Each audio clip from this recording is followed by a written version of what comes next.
Yukubura ku molembe eme yense gusogo turubana kwemeyiga au nigo Dr. Fred Matiang'i abote ayalinge usanga na nomuno kubiko kubulkwaye ase serikali yayo Muske William Ruto kwanekelya abakenya bonsi obulindi voiceine.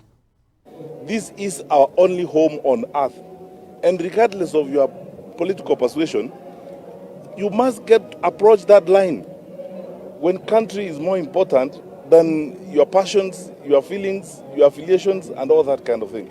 So it's very unfortunate, what are we going to tell our young people? The insecurity in the country and the movement of goons, armed goons across the country, surely the government cannot say they do not know what is happening. And I say this authoritatively as a former Minister of Interior. The capacity of our country, the structures we have, are capable to bring about order and peace in the country, especially as we approach the campaign season. To have people marauding around with weapons, threatening people, I would ask in the biblical language, who bewitched us as Kenyans?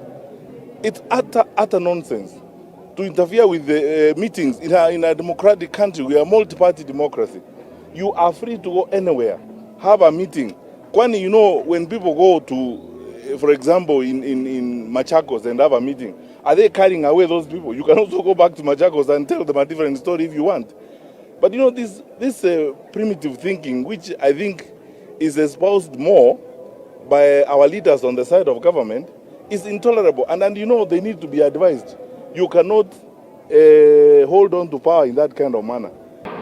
So let's face this thing.